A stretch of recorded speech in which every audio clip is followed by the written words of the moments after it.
Hello students, आज आपण बघणार आहोत तुमचं बायोटेक्नॉलॉजी चॅप्टरचा last point, that is the bio piracy.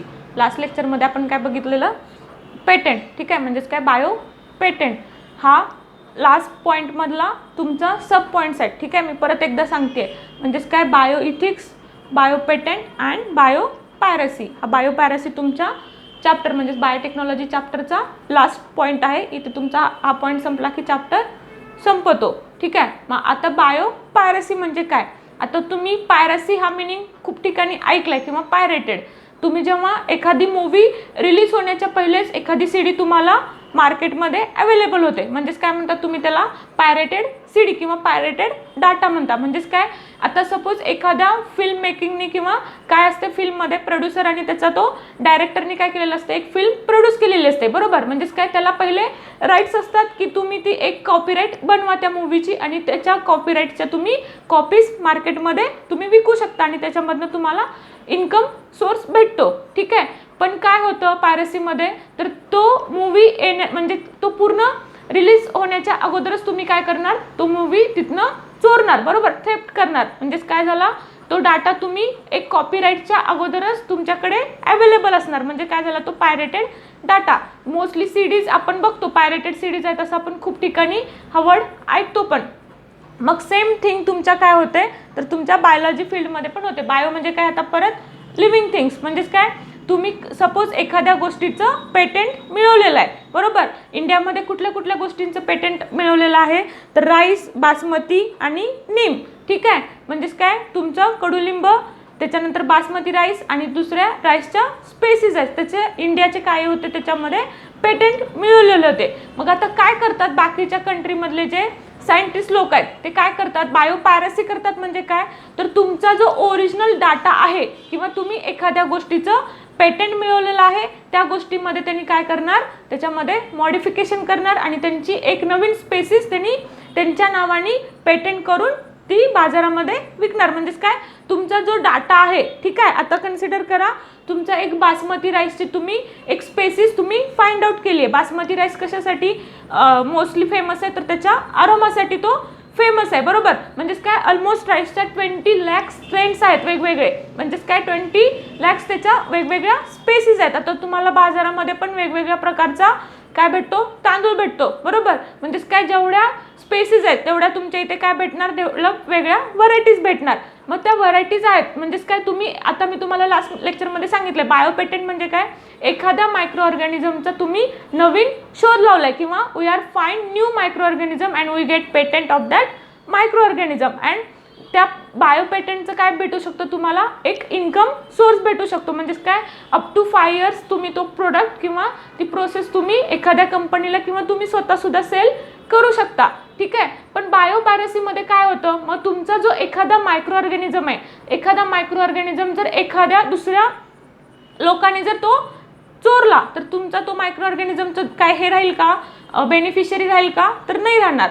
ठीक आहे, म्हणजेच काय, ज्या डेव्हलप्ड कंट्रीज आहेत, जसं तुमचं अमेरिका झालं किंवा इंग्लंड झालं, ह्या काय आहेत तुमच्या डेव्हलप कंट्रीज आहेत. आपण काय आहेत, डेव्हलपिंग कंट्रीमध्ये येतो, बरोबर. मग त्या डेव्हलप कंट्रीमध्ये काय आहे, तर इंडस्ट्री त्यांच्या फुल डेव्हलप आहेत किंवा त्यांच्याकडे सगळे इक्विपमेंट्स अवेलेबल आहेत, त्यांच्याकडे फायनान्शियली सोर्स खूप जास्त प्रमाणात आहे, बरोबर. पण आपल्याकडे काय आहेत, इंडस्ट्रीज कमी आहेत, पण आपल्याकडे बायोडायव्हर्सिटी जास्त आहे. म्हणजेच काय, आपल्याकडे स्पेसिसच्या व्हरायटी, प्लांट्सच्या झाल्या, ॲनिमल्सच्या झाल्या किंवा मायक्रो ऑर्गॅनिझमच्या झाल्या, हे काय आहेत, जास्त आहेत. बायोडायव्हर्सिटी जिथे जास्त, तिथे तुमच्या लिव्हिंग थिंग्सच्या स्पेसिस किंवा व्हरायटी जास्तच असणार. पण तुमच्या डेव्हलप कंट्रीमध्ये काय आहे, तर बायोडायव्हर्सिटी लॅक होत चालली आहे, बरोबर. कारण काय, त्यांचं इंडस्ट्रियलायझेशन खूप जास्त वाढलेलं आहे, त्यांच्याकडे ते फायनान्शियली तेवढा सपोर्ट आहे. पण आपल्या कंट्रीजमध्ये काय आहे, तर इंडस्ट्रीज तेवढ्या डेव्हलप नाही आहेत अजून. कारण काय, आपल्याकडे अजून तितका फायनान्शियली सपोर्ट केला जात नाही. ठीक आहे, पण आपल्याकडे बायोडायव्हर्सिटी आहे, वेगवेगळ्या स्पेसिस आहेत, मायक्रो ऑर्गॅनिझम्स आहेत. म्हणजेच काय, हे राईस, बासमती आणि नीम काय आहेत, हे आपले इंडियाचे बायोपेटंट आहेत, पण त्या दुसऱ्या कंट्रीज म्हणजेच कुठल्या डेव्हलप कंट्रीजनी त्या थेफ्ट किंवा चोरलेले आहेत. मग काय करणार ते चोरून. आता सपोज कन्सिडर करा, बासमतीची एक स्पेसिस आहे, ठीक आहे, एक स्पेसिस आहे आणि ती स्पेसिस काय करते, तर गुड अरोमा देते. पण त्यांनी त्याच्यामध्ये काय केलंय, परत दुसरा एक जीन इन्सर्ट केलाय आणि त्यांनी एक न्यू व्हरायटी तयार केली आहे, ठीक आहे. त्याला त्यांनी म्हणलंय टेक्झामती, ठीक आहे. म्हणजेच काय, ह्या टेक्झामतीवरून त्यांनी काय करणार, त्यांचं पेटंट मिळवणार. म्हणजेच त्याला काय म्हणणार तुम्ही, बायो पेटंट. आणि त्यांनी त्याच्यापासून एक इन्कम सोर्स सुरू करणार. म्हणजेच काय, ऑलरेडी ज्या डेव्हलप कंट्रीज आहेत त्यांना अजून जास्त इकॉनॉमिकली बेनिफिट भेटणार. पण ती जी स्पेसीज आहे राईसची ओरिजिनल, ती कुणाकडनं घेतलेली आहे किंवा कुणाकडनं चोरलेली आहे, तर तुमच्या इंडियाकडनं, ठीक आहे. म्हणजेच काय, राईसच्या पण अशा स्पेसीज, त्याच्यानंतर नीमच्या पण.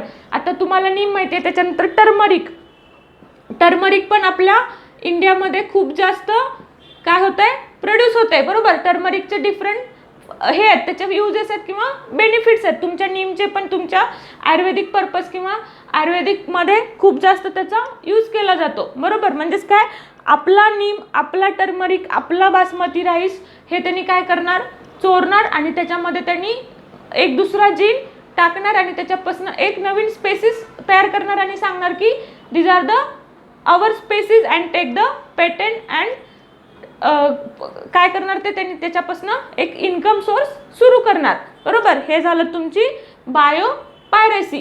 मग आता ह्याच्यावरती कुठेतरी काय यायला पाहिजे, एक बॅन यायला पाहिजे. म्हणजे काय, आता तुम्ही एखादा नवीन मायक्रो ऑर्गॅनिझम किंवा नवीन स्पेसीस किंवा नवीन प्रोडक्ट तयार केला, मग ते जर लोकांनी चोरू लागला तर त्याचा तुम्हाला काही फायदा होणार का, नाही होणार. म्हणून काय केलं, आपल्या इंडियन गव्हर्नमेंटनी इंडियन पेटंट बिल हे सुप्रीम कोर्ट थ्रू पास केलं, ठीक आहे. कुठलं, इंडियन पेटंट बिल. म्हणजेच काय, तुम्ही आता एखादी सपोज बासमतीची डिफरंट स्पेसीस डेव्हलप केली, नीमची केली किंवा टर्मरिकची केली, तर तुम्हाला ह्या पेटंट बिलच्या अंडर तुम्हाला पेटंट भेटणार आणि ते पेटंट कोणीसुद्धा दुसरा पर्सन किंवा दुसरी कंट्री ते चोरू शकणार नाही. कारण काय, तुमचा हा डाटा सेव्ह असणार आणि त्या डाटाचा तुम्ही दुसरे कोणी, म्हणजेच काय, तुम्हाला त्याचा कॉपीराईट भेटणार. एकदा जर तुम्हाला एखाद्या गोष्टीचा पुस्तक पण तुम्ही बघता, त्याच्यावरती असा सी आणि असा मार्क असतो, तो काय लोगो आहे त्याचा, तो कॉपीराईट. म्हणजेच काय, त्या पर्सनला त्या गोष्टीचा कॉपीराईट भेटलेला असतो. After publication